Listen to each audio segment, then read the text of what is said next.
we scored a good deal on some pork loin, so we took this and we trimmed down the fat.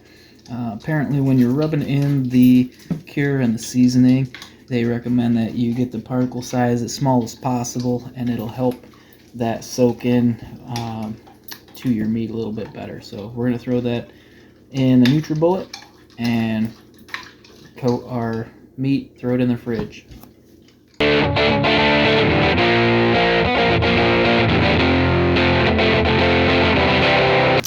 Alright, it's been 2 weeks. We drained off any extra fluid. Now it looks kind of like that. Let's go ahead and give that a quick rinse. And then we pat dry.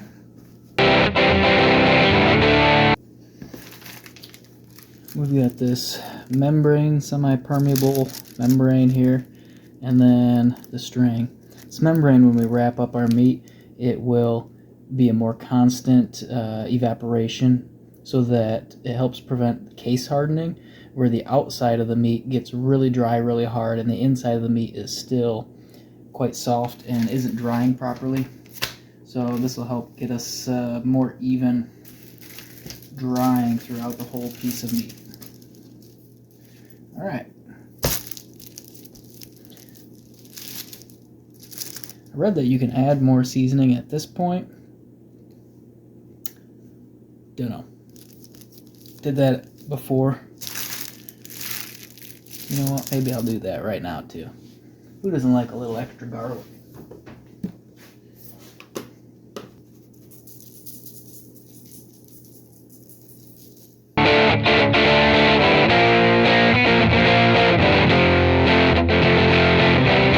There we go.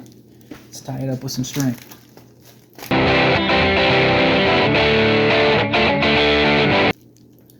Ta-da! We just hang it up. Actually, we need to weigh it. So, let's see. 1930. Alright, so we've got these all wrapped up and we weighed these. We'll let them hang, we'll check on them every couple weeks, and when they get down to about 30 to 40% of the weight loss, then we know that's moisture that's slowly evaporated. Alright, so we're down in our little dungeon basement here. Alright, we've got our meat that's just hanging from a drawer in a cabinet that we're not going to use. We'll leave it cracked a little ways so that there is a little air that can circulate through there, but it won't be exposed directly to heat or cold or airflow. Check on it every couple weeks. Since we're just learning here, and this is only my second time trying any sort of air curing meats for charcuterie, let's go for a ride here. So I checked on these this morning, and my first instinct was, oh no, what am I gonna do? There's some mold, as you can see, mostly white mold here. There's actually some more green around where the string was holding this up towards the top, and less green around the bottom. So I did read that white mold is good. You're actually encouraged, whoa baby, white mold is good. You're actually encouraged to introduce some mold spores lightly onto your curing meat or before you throw it in the cabinet, and that helps actually develop flavor. Just like cheeses, where some of the mold is good for you. It will also colonize enough to help protect against green or black mold. So since we've got green mold, we do have to take care of it. If there's black mold, it's probably a bad deal. Just throw it away, is the general consensus. Green mold, though, you can clean with white vinegar, apparently, or apple cider vinegar, and then rinse it off, let it dry, hang it back up again. I believe that what I ran into here just last week, there was no mold growth on it at all, and now there's an abundant amount. I had these hanging right next to my sink in the basement, and I just washed all of my maple syrup buckets. There was water everywhere. That's why my wife doesn't let me clean those things in the real kitchen anymore. So what I'm thinking is that since that cabinet was open, I probably got water on the string, especially because that's right where most of this hits here, and almost runs down what gravity would have taken that route right there. So the other thing that I noticed is that my meat is starting to get stiffer. I measured it today, and it's only about 95% of the weight that we started at, so it's got a ways to go. But one side here is a lot more stiff than the other, and this more stiff side, the side with more stiffness here, was facing out of the cabinet. So I think that since I don't have a professional cabinet with any sort of fan to circulate air and a method to adjust humidity, I'll just continue to rotate these probably once a week, so that what's now the harder part of the meat will face the back of the cabinet, and it gives this other side a chance to I guess get more air to it. So this also was growing on the softer side, so personal note there, I guess. We're going to go ahead and rinse this off and let it dry, and we're going to use a new the microporous film there and wrap that up so that we don't recolonize with the same issue. So here's my other one. This one, as you can see, it does have some spores, white spores, pretty much everywhere. This side has no mold growth. It is a little more stiff, so the mold seems to be developing on the softer side. Now this one here has a spot of green, but it is surrounded by white, and there was one other spot that was like that too, right there on the string. Just a little dot of green in the white.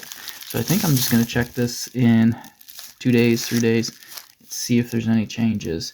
If there's more green at that point, then we'll go ahead and repeat the process on this and string it up again.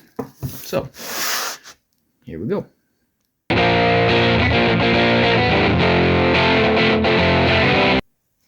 I'm worried that I don't get all of it off, and it comes back immediately. So we're just gonna take a sliver of meat.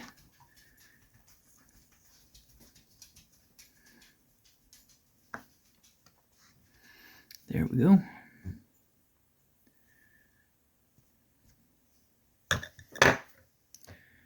That looks pretty good though. Alright. We'll rinse it, dry it, hang it back up. Check on it in 3 days. Hey y'all, welcome down to the dungeon.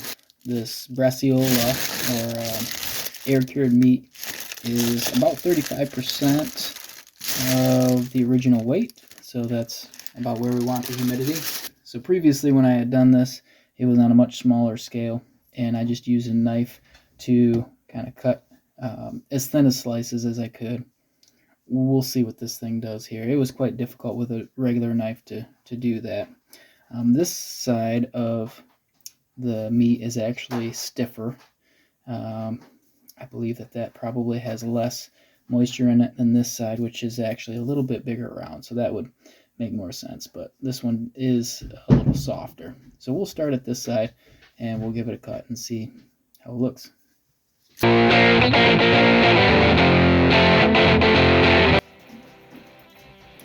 Sweet, look how thin that is. Couldn't do that with a regular knife. Let's give it a try.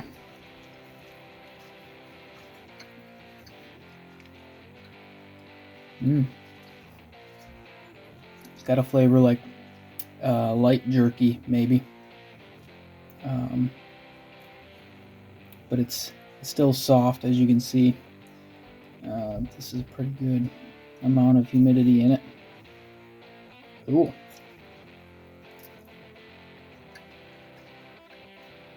Yeah, man.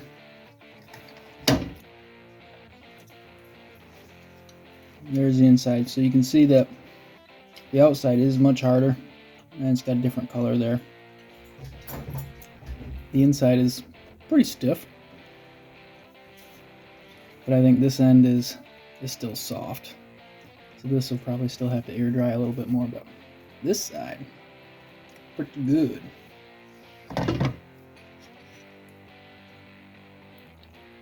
It just kind of tastes like pork.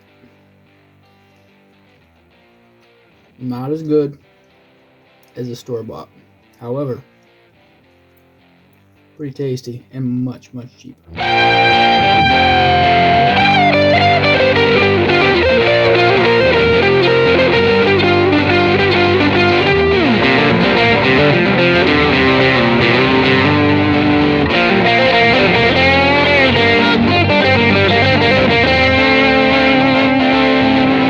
That weird wrapping paper I bought once and I thought it was silver, and then I unrolled it and it was just clear.